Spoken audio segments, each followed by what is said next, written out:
Off top, the son of an escaped enslaved person, Paul Robeson, was a two-time All-American at Rutgers and also valedictorian. While in the NFL, he earned a law degree from Columbia. He quit football, became a movie star, musician, and then committed his life to activism. It's a real crazy story. You should take some time to read about it. Play the music. This is the Domonique Foxworth Show.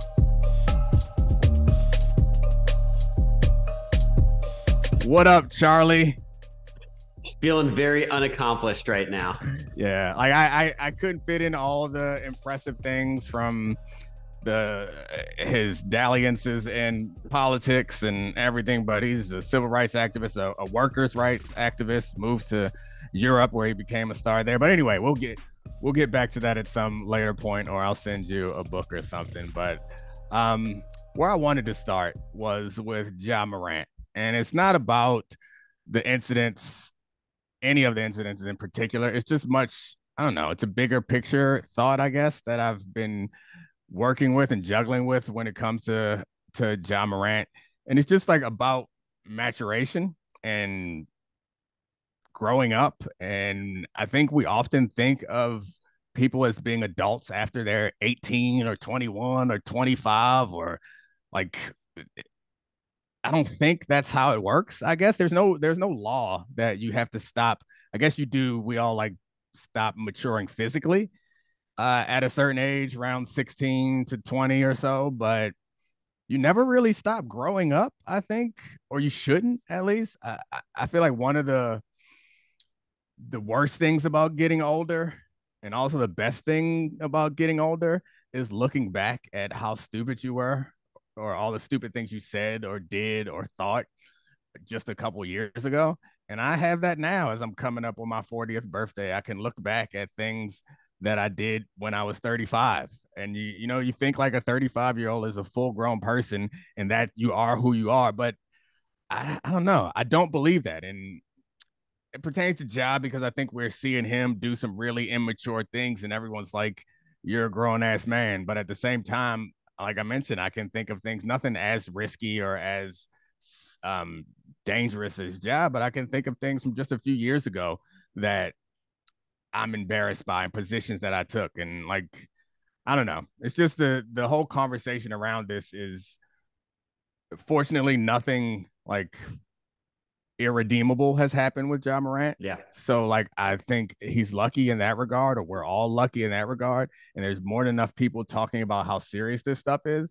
But I think what I find most interesting about it is how we just assume that once you get to the NBA, once you got a certain amount of money, and it's not just for athletes, it's for all people. We just assume that, oh, he's 20, whatever, or he's 30, whatever. He's done. This is who he is. And like the maturation process, I don't think ever stops or should ever stop. And once it stops, and once you can look back on the things that you did 2 years ago and say, oh, I did everything just right. I have no regrets. And it's not like mistakes that you made, but I think about decisions that I made and like opinions that I held that was like just wrong and based on like emotion or faulty perception or based on my identity more than it's based on the ideals that I believe that I have. So like that's a far cry from Ja Morant dangling a gun in a strip club or something that looked like a gun in a strip club.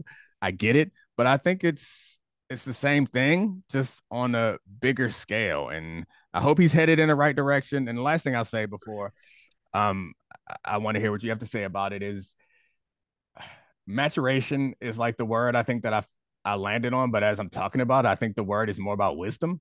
Because maturation, I think it invokes the image of like an ascent, like you're maturing, you're like getting higher and higher, you're getting closer and closer, and then you finally reach some plateau of like emotional and psychological maturation. And I don't think maturation works like that, which is why I think the word that I want to use is wisdom. Is it's more like you're going on a journey and things in your environment change and opportunities pop up, some similar to previous opportunities, some very different, but it's just more about you having more experience and more wisdom to help you learn and make decisions. This is something I struggle with in trying to like raise children. Is like, how do you pass on wisdom? And I feel like you can't. in so many ways. It's often about like wisdom feels like a byproduct of experience. And as someone who was a smart ass young know-it-all, like I regret when older people with better experience, like not everybody who's older than you is going to give you the right advice, but older people with similar experience with me told me things, and I was like, that's stupid. And I look back on those things like, damn, I could have saved myself a lot of pain and probably some money too if I would have just listened. Yeah. So I think you said a lot there. And I want to get through.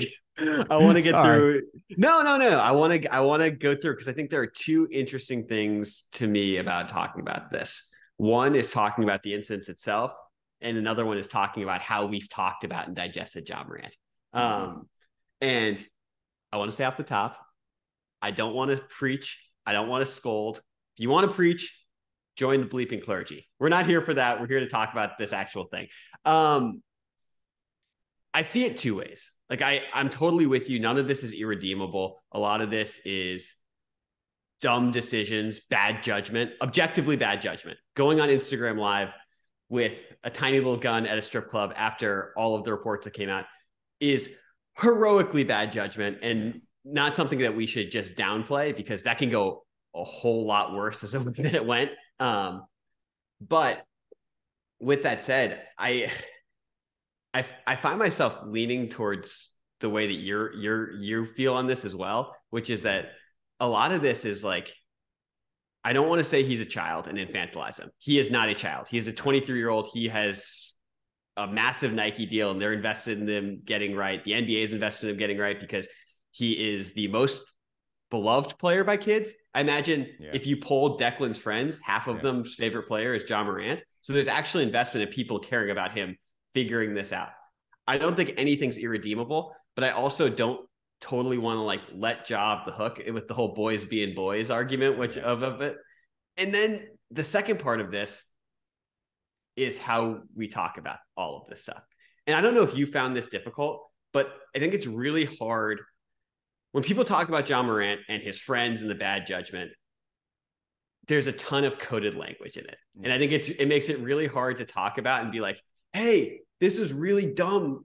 And this is really dumb shit without it seeming really dog whistly. But it's also like, I don't know how to find the middle ground here. What I'm searching for is the proper way to be like, hey, this is unacceptable. But like, Ja, we're not out on you. I don't view this as like to the extent of Antonio Brown. Like, I don't really want to watch you play football anymore. I just like want you to stop doing this dumb shit.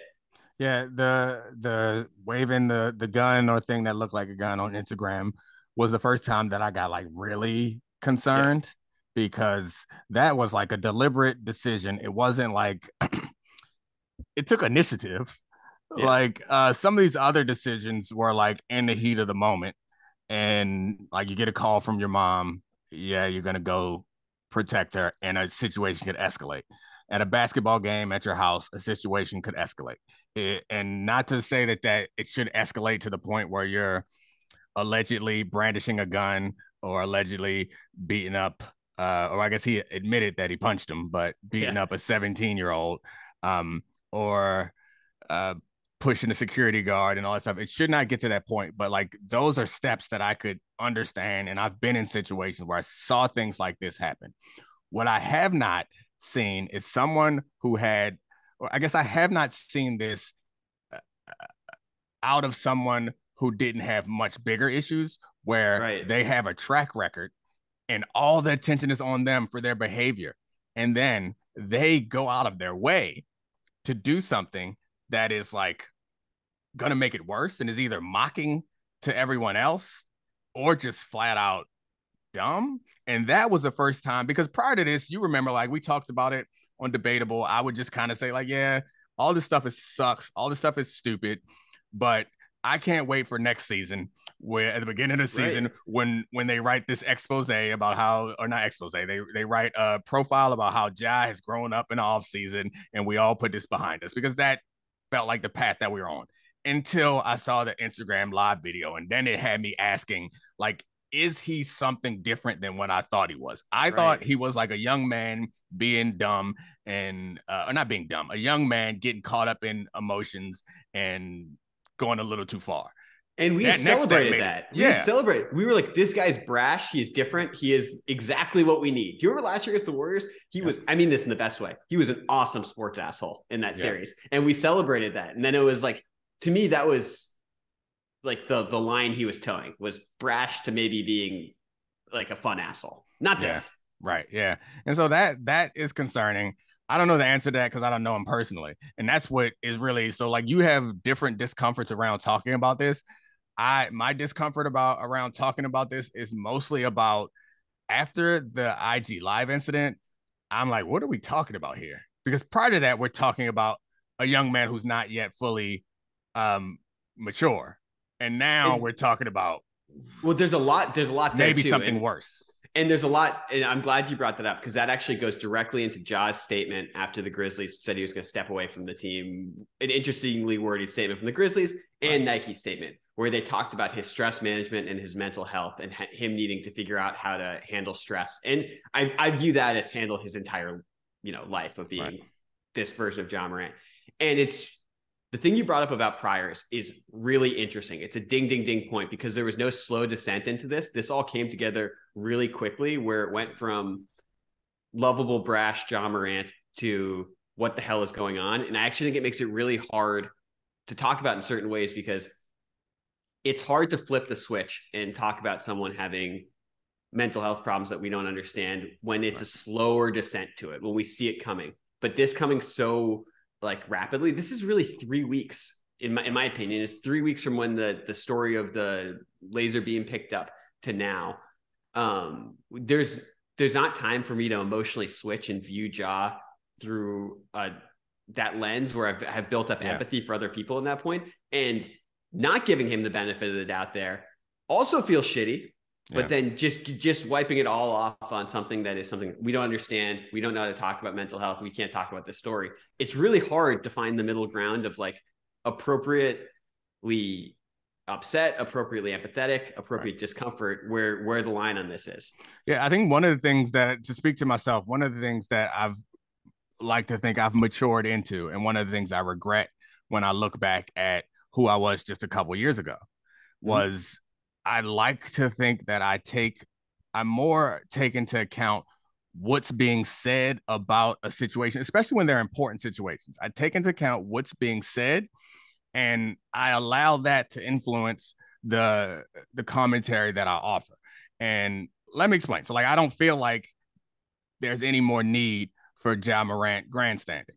And I mean, grandstanding makes it feel pejorative, but for us to say Ja Morant, get it together, you trying to throw it away, you stupid, like that's people are saying that for themselves. People online who are saying that they're doing it for likes and retweets and trying to be like the king of empathy, and that stuff drives me crazy too. And that's what also leads to the discomfort of talking about all this because you don't want to be aligned with them. You're not a lemming. You're not following them for virtue signaling. You want to actually talk about this in a fair way. So I think to be critical of myself some is I think before I was much more like that in my media persona where I was like, what is, and it wasn't conscious. I wouldn't sit down and be like, what's the right thing to say? But I was obviously aware of what I was saying was going to be heard by a lot of people. And more than anything, I think what I wanted was people to be like, yeah, that's what needed to be said. I'm glad you said it. Whereas now I feel slight more bit of wisdom and more responsibility in talking about the things that aren't getting talked about in these type of situations. And I guess we're starting to get close to this like mental health stuff. I can't speak to Ja Morant's mental health, but I think it's fair to like bring it all into perspective. There's nothing more to be gained, I guess, by saying like he's stupid, this is bad, this is dumb, you shouldn't do that. Obviously, like we know you shouldn't do that. But getting to the bottom of why he's doing it and what's going on and what we all can learn from it and how we all, I think that's the thing is like to try to empathize with him or with anybody is a tough situation, particularly in this one, because what ends up happening is people start presenting these narratives that we don't know to be true about the type of person that he is and how, and this is, again, it feels dog whistly when you hear people talking about these type of people. When you hear people saying he got to drop those old friends, like they get like all that stuff is like so dog whistly and uncomfortable tropey. But at some point, you and I need to get back and talk to the real basketball. So I think I'm done on the Ja Morant stuff. Unless you got anything else that you wanted to touch on, let's talk about the Suns. The last thing I wanted to say on it is we're at a weird inflection point, and I could see us never talking about this again or talking about it again in a couple of weeks, because I don't know if this is something that is like a blip on the radar. And people in their 20s have come to Jesus moments when they're like, I got to grow up on certain things, or it's going to go the other way, or it's going to be a constant unsure. Do you remember? I don't know. I think we like to look back and tell these stories that are like movies, and they have like these real clear inflection points. And I think like I'm capable of doing that in my own life, but in actuality, it was never a switch hit. Like I just like look back and I was like, damn, that was dumb 2 years ago. Like I think like I talk about like losing friends or losing people close to me, and like I'll point to those as like, that's when I decided that I wasn't gonna do nothing like that.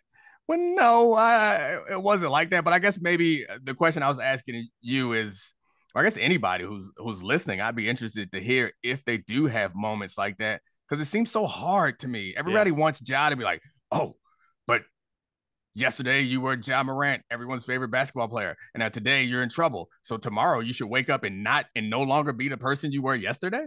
Like this is a process. You don't just change like that by the flip of the switch. I don't care how scary something is that happens to you. That's what happens in the movies and TV. That does not actually happen in real life.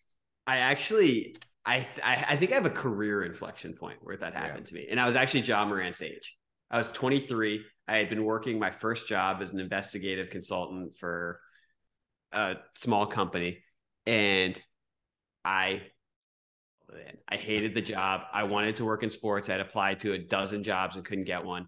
And I mailed it in, and they kept me on and didn't really say anything, because it's really awkward to say something to, an entry-level employee. He's not that good at his job, and et cetera, et cetera. I got an internship at Ride Home Projects to work on Highly Questionable. I talked to my managing director, and he sat me down, and he literally in like my exit meeting was like, hey, the shit you pulled here, if you want that job to be a career, they will fire your ass. You will not get past your internship, which you're quitting a real job for an internship. So you're taking the risk. You better take it seriously if you keep behaving the way you're behaving. And I was like, whoa. Yeah. That would like not paying rent, not like giving up an actual job for an internship. Yeah. And I was 23, and it was like, get less shit faced on the weekends so you can actually do your job and not be not be out of a job and not be able to pay rent in 6 months. I think it helps to point to that one meeting, but that seems like it was a process, like, and I'm also looking back on this now. At the time, I didn't feel that way. I think about that same thing for like when I went to business school. I went in with this football mentality of like, all right, now I'm gonna go win this. And like surprisingly at business school, like we did a bunch of the soft classes that everyone else like hated.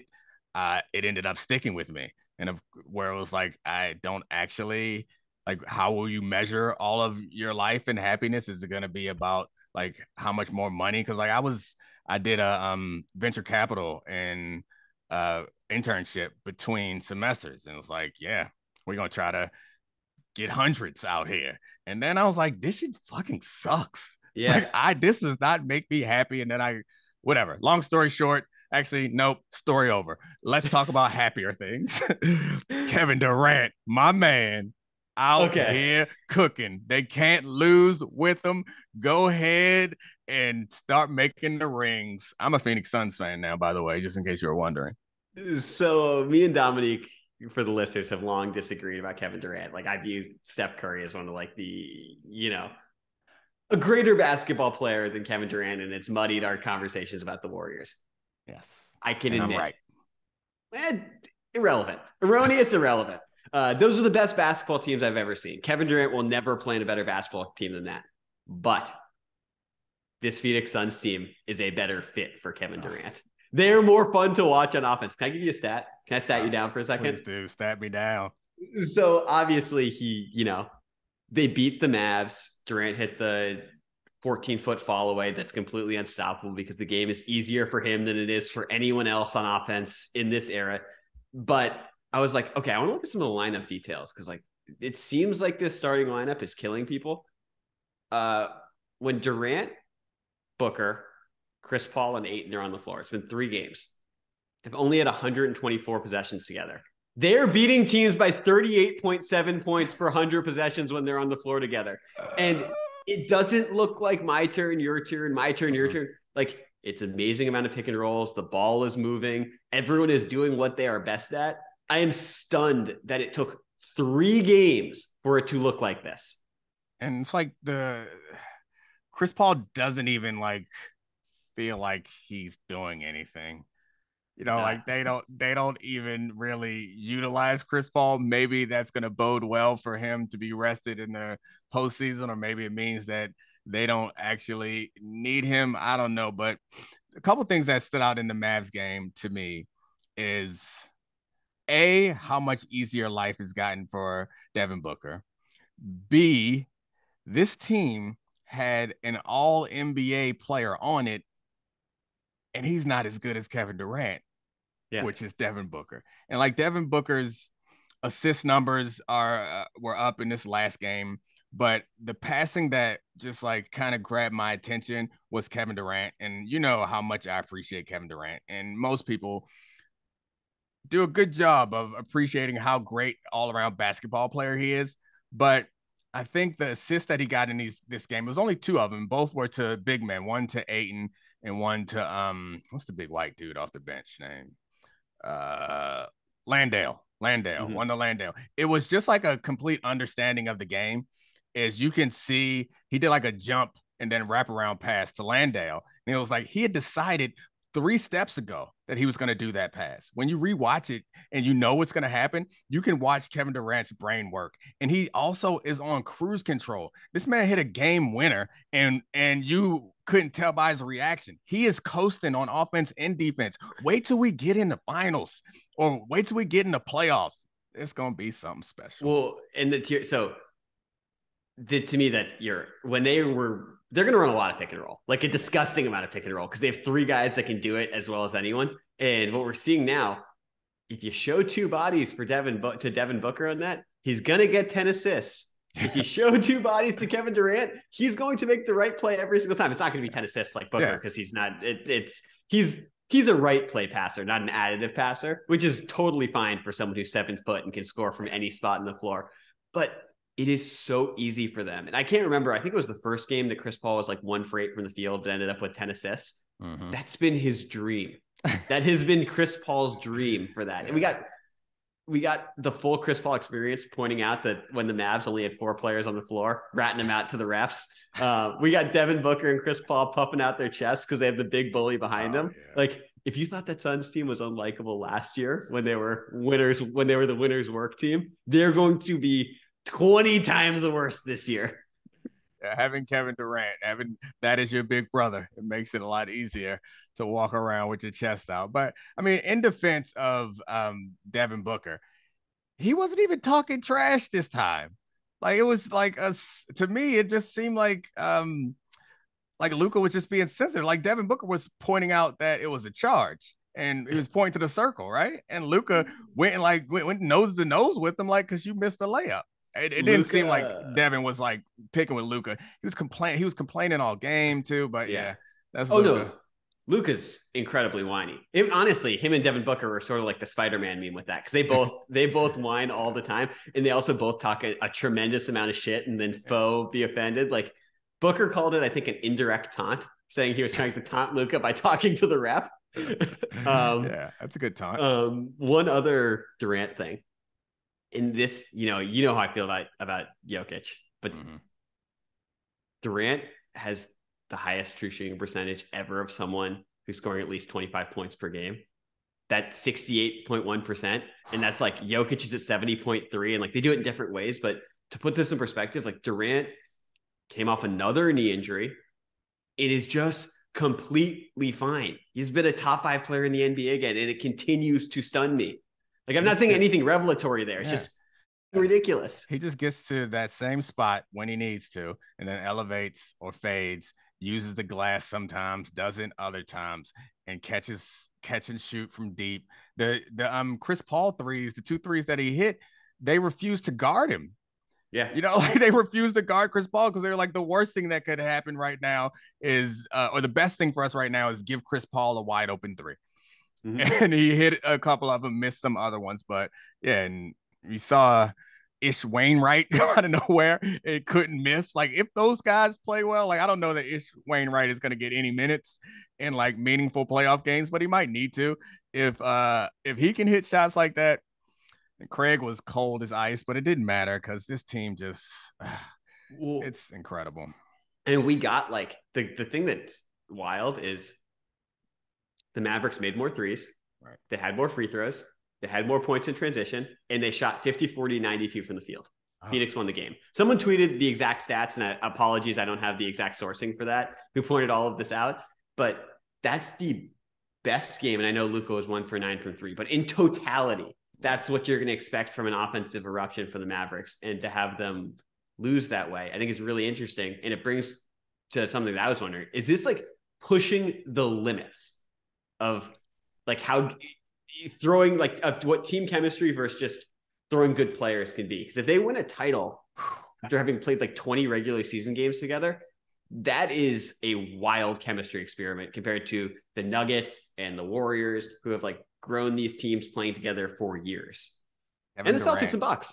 Kevin Durant missed one shot from the field. Well, he missed one. No, that was free throws. My bad. Kevin Durant was 12 for 17 from the field and 3 for 5 from 3. If he's hitting 70% of his shots and 60% of his threes, I don't really care about the chemistry. Yeah, if he's making 70% of his shots and 60% of his threes, I don't care about mid-season chemistry. You play with me and you. Yeah, I don't care about any of these things that you're talking about. All that matters is Kevin Durant can't be stopped. And it's not like an unrealistic, unrepeatable stat line for him. Devin Booker did the same thing, 60% from the field and 1 for 3 from threes. Like he could actually shoot better from deep. This is gonna be fun. I think this is gonna be the team that I'm rooting for, and I love old man Ayton in there, making people angry. Have you ever gone chest to chest with someone in a pickup game like Luka and Booker? Of course. I mean, it's like nobody really wants it to escalate, but in that moment, you feel like you have to. You have also, I'm sure, at some point. I brought that up so I could tell this story. Yeah, of course. So when I was in my early 20s, I was a member at an Equinox in DC. Yeah, it's a flex, whatever. And they have a basketball court at this Equinox because it's in the condo building that Michael Jordan lived in when he owned the Wizards, and he built a basketball court there so he could train for his comeback. I was playing pickup basketball there. We were playing 21. It was me and 2 other guys who went to this gym who were pretty good. And 3 guys walked in. One was this really, really pretty man who was about a couple inches shorter than me, about 5'10". So you were jealous immediately. Immediately jealous. Took his shirt off. He had 8 abs. And then 2 huge guys. And I'm dumb. I was like, all right, a group of friends walked in. They're like, let's play threes. 2 guys I'm with are really good. We are annihilating this team, and I'm guarding the little guy, and some guy on my team seems to know him and is like, make him sing to you, Trey. And I was like, to that guy, like taunting him. I was like, okay. And I, sort of locked him up, if we're being honest. Swatted his shit a few times. And then he got in my face and he was talking shit, and his buddies were like, okay, like, let's leave. This isn't worth it. And I leave and finish it after we demolished this team. And the 2 guys were like, do you know who was like talking shit to you and while I was telling him to sing? It was Trey Songz. He was playing at Verizon Center, and he was just livid that my doughy 5'11" and a half ass packed his shit a couple of times and went nose to nose with me. And I had no clue until the game was over. That's outstanding. Trey Songz is a very pretty man, but can't hoop apparently, because if you blocked him, literally not at all. Couldn't jump over a phone book. Sorry, Trey. Speaking of entertainment, Travis Kelce killed it on SNL. Did you see that? I did, and I've long been trying to zag and say that I don't like the Kelces that much, and that they get credit for being he was actually funny. He wasn't just athlete. And it was like they normally, or sometimes they have guests on there that they like hide him. They put him in one or two. Mm-hmm. Like he was off the top of the show in every segment, in every sketch, and was like the pivotal comedic person in the sketches. They were like great. I thought he was exceptional. I hope he retires and becomes. He also had more range than I was expecting. Like I thought he was just going to do like the classic like Travis Kelce over the top delivery. Yeah, he showed some restraint. Yeah, I was proud of him. I saw that, and also with my son, I watched all the Creeds. And then went to go Creed 3. Have you seen that one yet? I haven't seen it yet. Probably gonna see it this weekend. Yeah. Okay. Well, I won't talk about it, but the only thing I will say is Creed 1 is the best Creed. Creed 2 is the second best Creed. Oh, sad. And Creed 3, go see it. Okay. Yeah, I think it's worth seeing, but it's not as good as the other Creeds. But yeah, rewatching this weekend, I didn't remember Creed 1 being that good.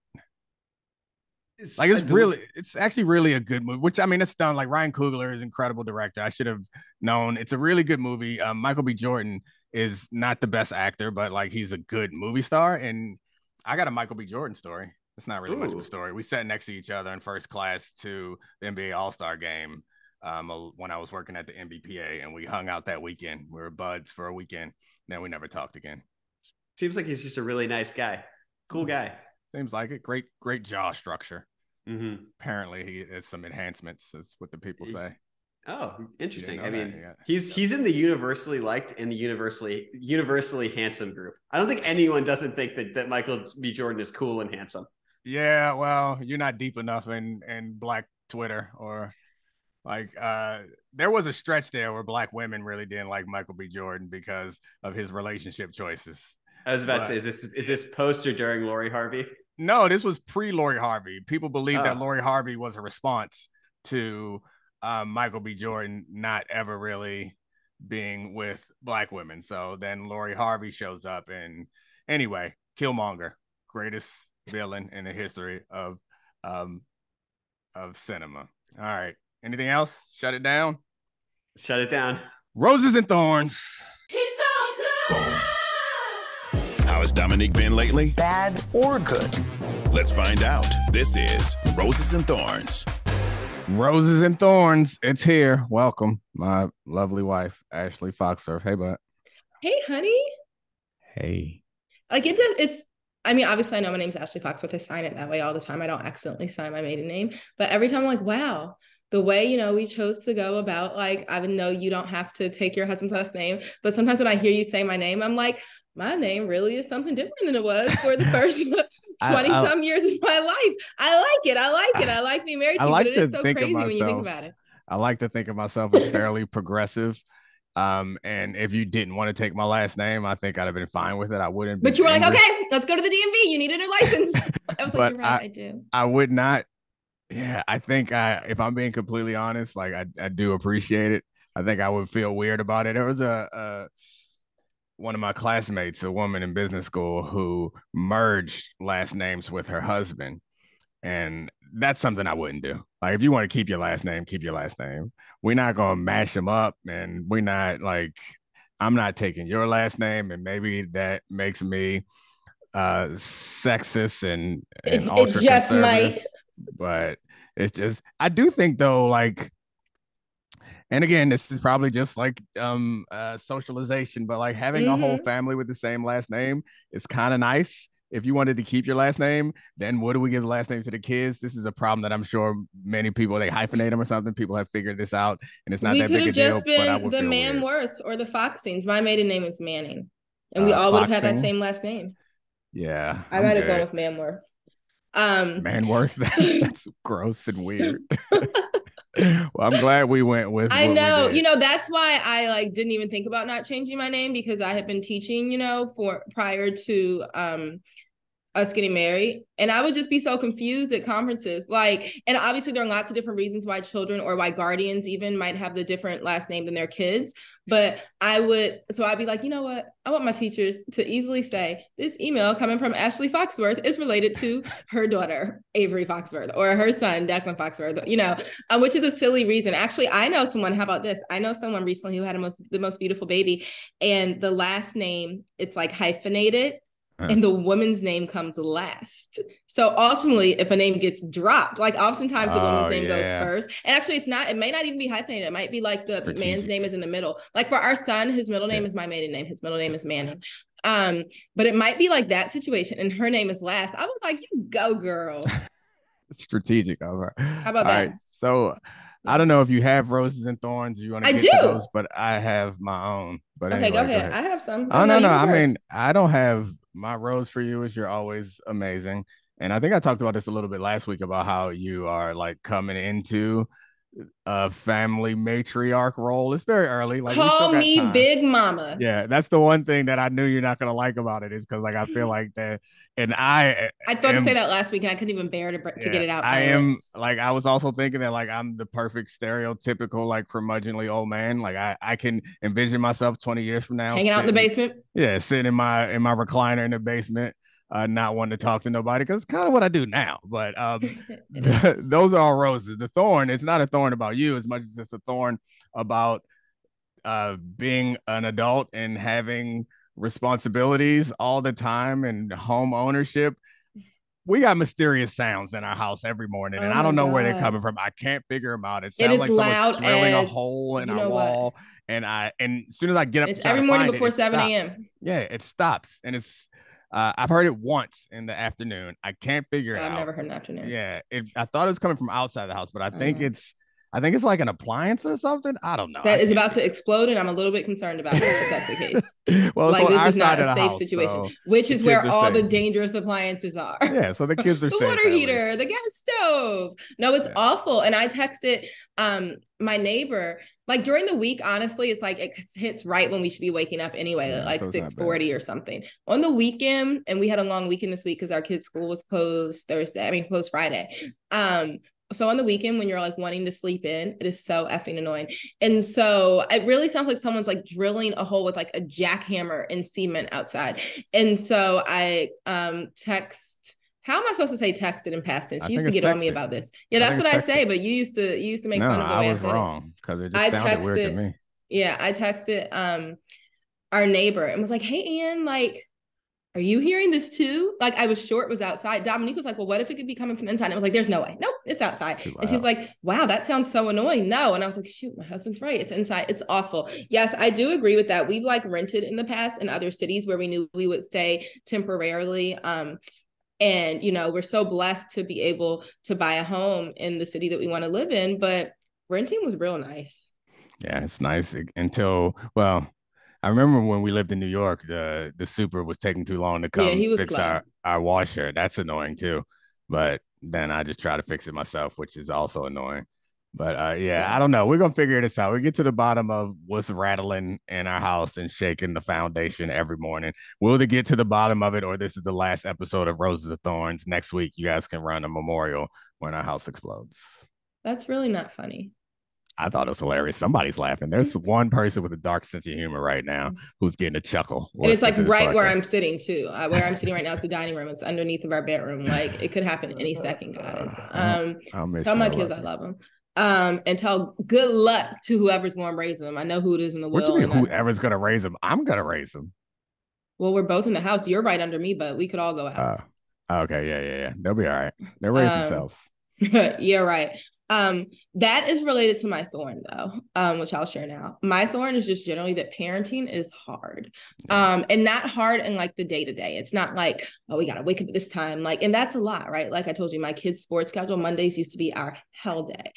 Just trying to physically get them to all their activities, dance, tutoring, basketball here, basketball there, while Domonique's away. Thank God there's Jasmine, our great babysitter. So yeah, that can be hard. Like getting kids to listen to you and go to bed can be hard. To have balanced diets can be hard. But like lately what I'm realizing is hard as the kids get older is like, particularly for kids that are a little bit different, is all the decisions we have to make around them. Like that is the hard part for me now. And it's like the emotional drain of like having to decide everything for this little person who the best decision may or may not be the one that makes him or her happy. You know what I mean? Like, may or may not make your life easier or more challenging. It may make it harder. Yes. And it's also like, if it were clear, I think that's the challenging thing for me is like, if it's I was gonna say I don't mind doing hard things. Doing hard things sucks, but like I'm capable of doing hard things. Yeah. And like sometimes I wish, and this is like the problems they say that get to the president's desk are the ones that don't have easy answers.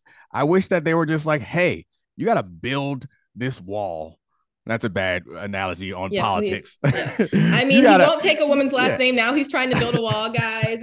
Who did I marry? You get my point. Who where it's like I marry? A simple thing like Legos. Declan likes Legos. So like you have to build this. These are the directions. It's going to take you 40 hours to do this, but you have to do this. I would sit there and grind it out. And it would suck or whatever. You have to like work out every day, and it's really hard, and really max yourself out every day. Like I can do that. The toughest thing is, like, is this the right thing to do? And I remember doing a podcast a long time ago. I think it was, well, whatever. I think it was about money. And it was like before, it was like right after Avery was born. And I remember like projecting, like I wasn't poor. So podcasts existed 12 years ago? Wow, course. y'all. This is news to me. I remember like based on my like upbringing. You should have started this then.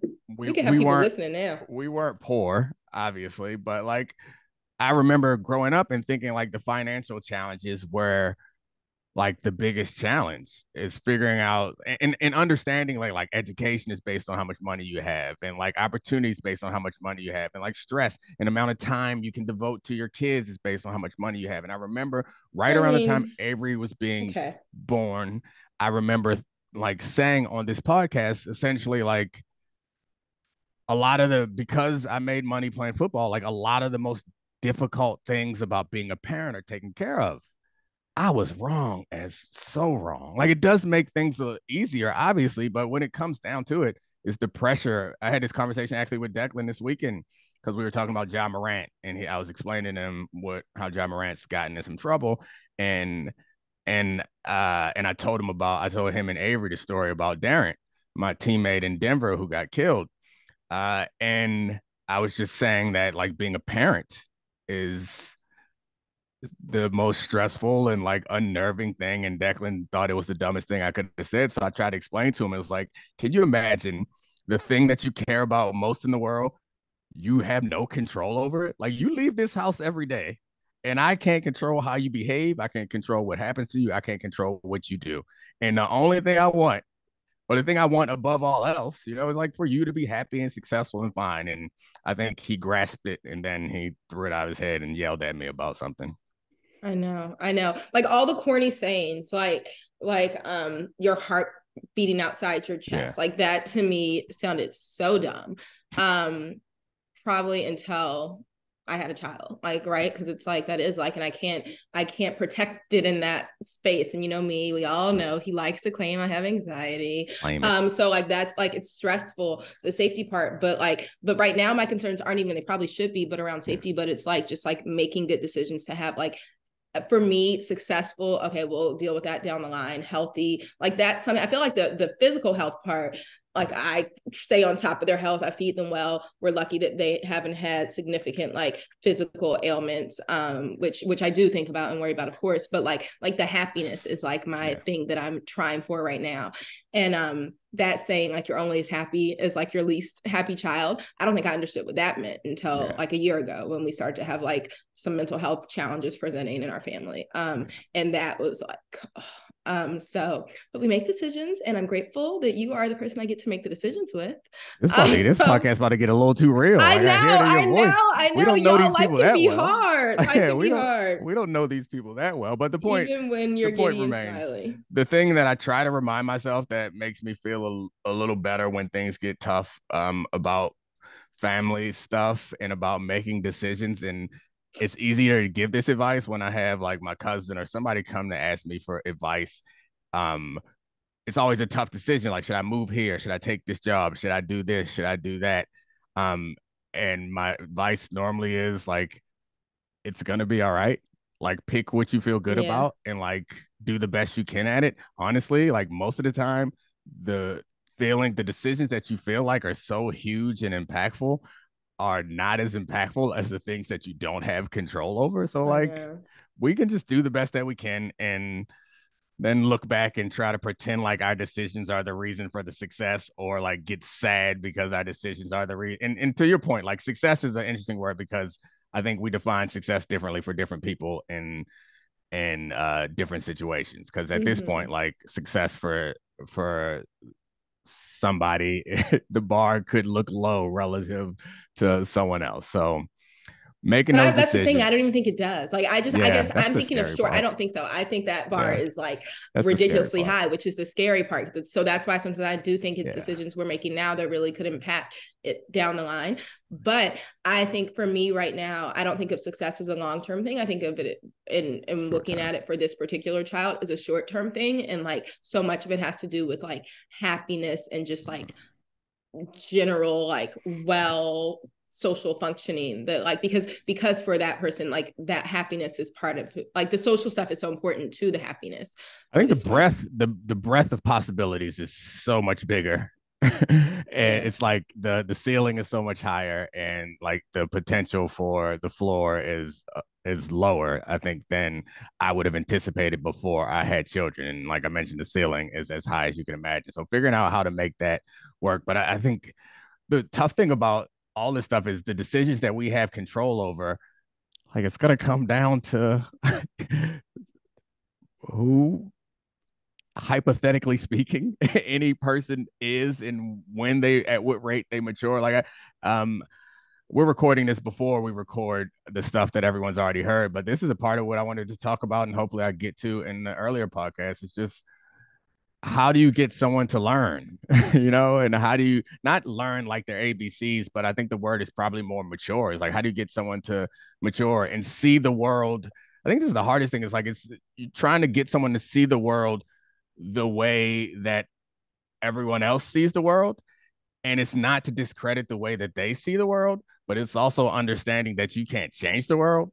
So like, you have to figure out how to operate within it. And it's a hard thing to do, because just telling somebody like, no, that's wrong, like that never has ever worked for any of us. Like, it's just it works simple for me and Avery really well. Nah, I don't think so. I guess maybe I'm a rule follower. I guess it depends on whose rules they are, but I'm like a rule of the like general rules of the world follower. Like you might tell me to do something, I'm like, nah, but like real hard and fast, objectively created and kind of patrolled rules, I'm like, okay.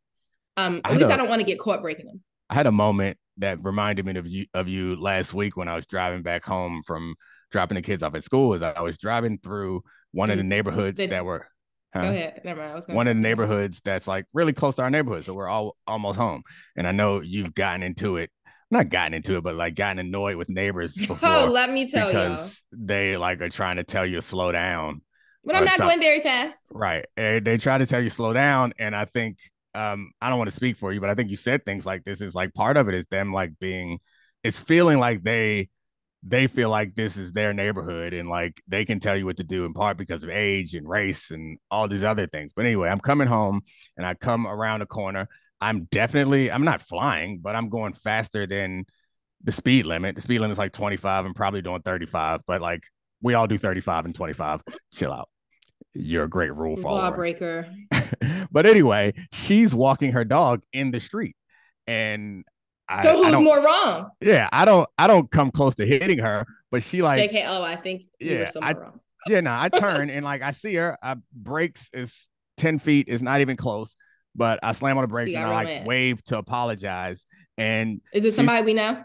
No, this is like a few blocks away. Okay. Yeah, it's on the other side of Nebraska. Okay. But anyway, I waved to like apologize, and she's like angrily like waving her hand to tell me to slow down. Oh, I pulled out so fast. Okay, that you should not have done. My story's better though. My story's better. It was like maybe 6 years ago. We've been in our house for a couple years, and we are at the time, I think we were one of 3 Black families of like maybe the like 20 on our side of the street, and we're the only young one. The other 2 are older. Now we're one of 2. And I definitely, like, I was 29 when we moved here. Most people are like 50 and their kids are in high school. And I was coming up the hill right in front of my house. Like, they're like, that was Michael Jackson's manager. I was trying to figure out, I know that there's a Guyanese family. No, former. Yes, Miss Bain. Okay. But so She's I gone? was coming up the hill, and like my house is on the bottom. I'm like the second to last house on the street, or third to last. I'm sorry. Like we live like in a city, or like in DC, so it's not like, you know, it's not like there's miles between houses, or, you know, a lot of space between houses. So we're on the third house on the block, and I'm coming up from the bottom. Like I turned onto our street from the bottom, and it's uphill. I had just looked at my speedometer. I can't remember if it was 26 or 28. So yes, I accelerated quickly because I had to pee really badly, but I was still going about the speed limit. 26 or 28, whatever. Again, this man walking dogs in the middle of the street turns around, and he has these teenagers who used to speed down the street all the time. And I'd always be nice to them. Like I give them rides home from the farmer's market. Just recently, since then, their dogs were running wild. I brought their dogs back. But he stopped like dead in the middle of the street, did not want to move over behind me. Like, so we've already safely passed each other. Like it wasn't dangerous.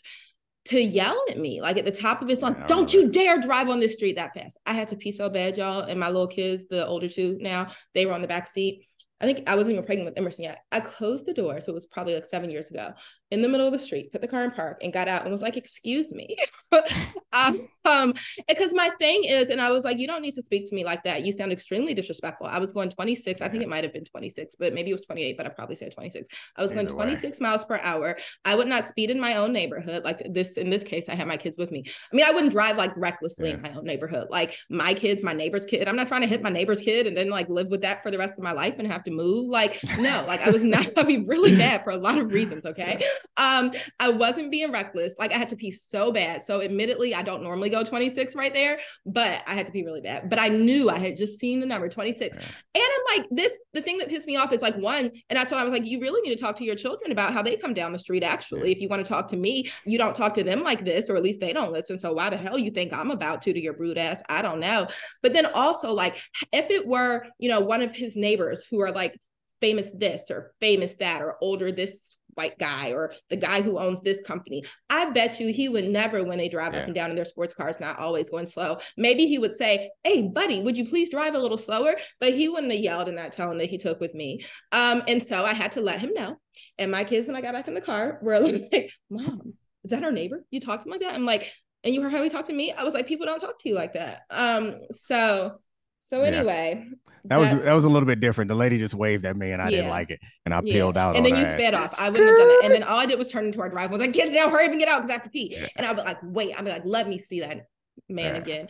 And a couple times I did, and I would just glare at him. His wife would try to be real sweet. But I'd be like, yeah, whatever. Y'all know you were wrong. So anyway, I do have a rose though. We've had a lot of negative. This is normally a really happy podcast. It's still happy. I'm happy. Well, I'm happy too, but here's why. And my rose is this. My rose is this time with you.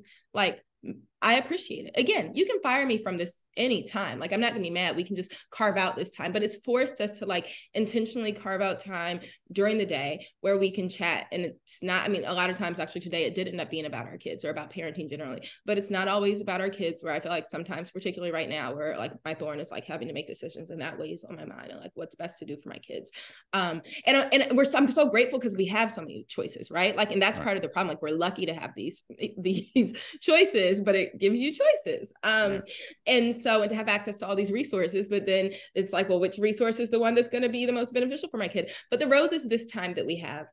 Because I don't know if you've noticed, because you actually don't like going on dates with me, but I feel like we don't go on dates as much as we used to. Like, we just haven't had the time, or like, for me, like I'm like drained. Like I get in bed. Last night I fell asleep at 8:30. Like, congratulations. So I'm grateful that we have this time, but I'm also curious, and I'm if you have ideas for like more things we can do together, that like, so because more things we do better. Okay, never mind. You're gonna make it inappropriate, but like, no, I we wasn't. go on walks. Like, what else should we? Inappropriate? Because I want to keep making sure. I used to be so good at carving out date night time, but I don't do that anymore. Working out together is probably good. Walks are good. The date nights, I mean, we probably went on too many dates at one point. Like, it was a couple dates a week. No, it wasn't a couple dates a week. It was once a week.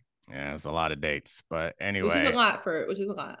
No, I mean, I'm very much in favor of carving out independent non-kid time, and it doesn't always have to be around like eating and drinking. It could be around some But the other problem is, stuff. guys, So I love eating and drinking. I love eating and drinking. Speaking of, I walked to Black Salt, this neighborhood restaurant with Avery Sunday, honey. Brunch is back, and it was so good. I think it needs to be like a regular thing on the weekends that we walk down there with the family for brunch, because it was so good. And guys, when you walk, you can drink and walk home safely. So can we please do more of that this spring? I'm down with it. It was so good. Oh my God. I think, yeah. So I think we need to figure out when we can get some time, just the two of us, especially leading up to spring break and maybe even after spring break. After, we'll definitely need it. So this is my thorn for you. That's a negative thorn. Is stop calling this spring break trip my birthday trip. It's absurd. This is not my birthday trip. My birthday happens to fall on the trip. And first of all, I'm a almost 40-year-old man. What I look like talking over his birthday trip, guys. What I look like talking about? It's my birthday trip. It's birthday week. A and B. If it was a birthday trip, the whole trip, you're right, will be your birthday. It's your birthday week. If it were a birthday trip that I was planning, it would not take into account any of you guys' desires, and I would not take the children. It would be you and me, maybe some other friends, and it would be to somewhere that I want to go, maybe Galapagos Island, something like that. Something. But you know the kids want to go to the Galapagos so bad. You can't go there without them. Or a safari or something international. I would not pick the places that we are going, and I would not take into account everyone else's interests and desires. So 2 reasons not to call it a birthday trip. It's spring break. It's fucking spring break. Everybody has spring break. Some people go away. I'm sorry that he cursed Christina. Guys, listen, I curse all the time. He does not curse. When he curses, it's like because he really means it. Like if we're arguing and he says a curse word, I'm like, this man, let me just turn around. But I mean, of course, I don't just say that. I say, oh, he wants to curse at me. Mind you, I curse at him all day. But when he curses at me, it's different because from an emotional place. Yeah. Your cursing is just the way you talk, and I understand that you're cursing just because of how you talk. I don't curse. I mean, I curse, but not nearly as much as you. Not at all. And I save him. So perfect. I'm not perfect at all. Give him his roses. He's wonderful. Some curse words, but to be clear, this is going to be a long, exhausting, rewarding, fun trip, but it's not my birthday. But who planned it though? Because here's the thing. I planned it. Don't mean you planned Declan's birthday party. I mean, it was your birthday party. No, Domonique, but I'm saying you're complaining about it in advance and talking about how exhausting it's going to be. And you're acting like you did it for me. Yeah, I am kind of excited. So we're going to Aspen. I've never, ever, not once in my life been skiing. And all the years that he played for the Broncos, like, you know, Aspen and Miami. Aspen and Miami. So both local places. We don't have passports for everyone. Most of ours are expired, and the little ones never left the country. And you've intentionally sabotaged the passport. No, I didn't sabotage. I researched it and realized it made more sense to wait till the last minute. We're in DC and then go to the State Department myself. So you could have booked a trip. My plan was like, okay, like by the time I considered getting it, it was like 2 months in. I said, I'm gonna just wait then. So I actually it was fine that you didn't, because I am fine. Like there's so many great places to explore in the US. Like we don't need passports. Okay. And we've got Puerto Rico. We're good. Colonizing is so bad, but I really love that Puerto Rico and Hawaii do not require passports. So whoever made that happen, I don't want to condone your actions on that, but I do love Puerto Rico, especially because it's close. Hawaii I like too, but it's far. So in this podcast, make sure that we advertise it as Domonique advocates for building a wall and Ashley promotes colonization. There you go, Christina. And Domonique doesn't believe in taking women's last names, but that's number one. Hell no. That I was going to get the passports. Number 2 is that I think it just froze, but I'll keep talking just in case it's not frozen everywhere. Oh, my screen froze for a bit. Number 2 is that he planned a ski trip. No one in my family, except for him, has ever done any winter sports like skiing or snowboarding. And to Aspen, which will be lovely, but very expensive.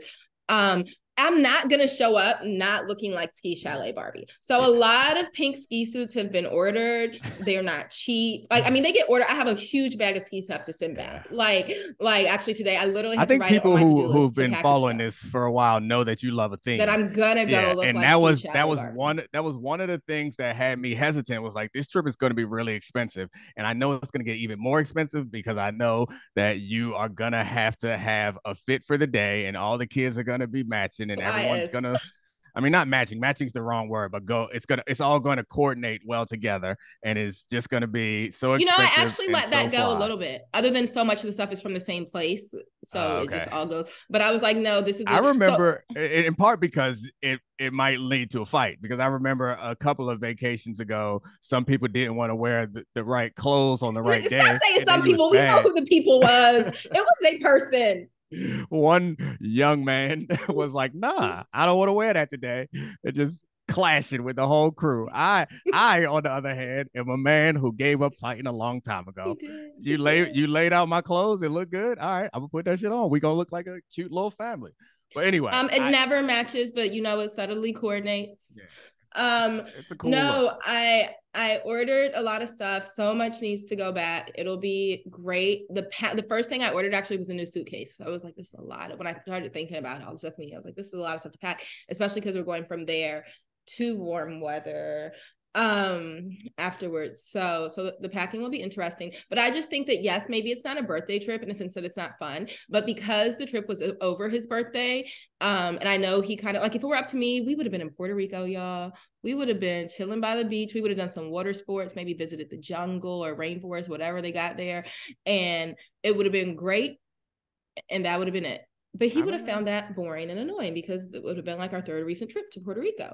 And so I turned it over to him and let him plan it, because he complains about when I'm like, well, the kids really want to go to Disney World. So, okay, we'll go to Disney World. You also really want to go to Disney World. And we've been to Disney. You also really want to go to Disney World.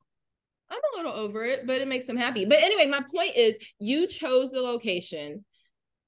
So don't complain about it. Like, don't complain about how exhausting it's going to be, or about how we have to take connecting flights, or about how it's a lot to pack, or how Ashley has to buy 4 different leopard print ski outfits. Don't complain about any of that when you chose it. Okay, and that's a trick right there. Just because you pick something doesn't mean that you can't complain about it. You pick me, but you still complain about me. Oh, I come here giving rose after rose. I changed the segment because I got tired of giving you thorns. So you don't have an audience who's going to buy that I complain about you a lot. Just in general, the point is just because you select something doesn't mean that example that you just gave was a bad one, especially right here, right now.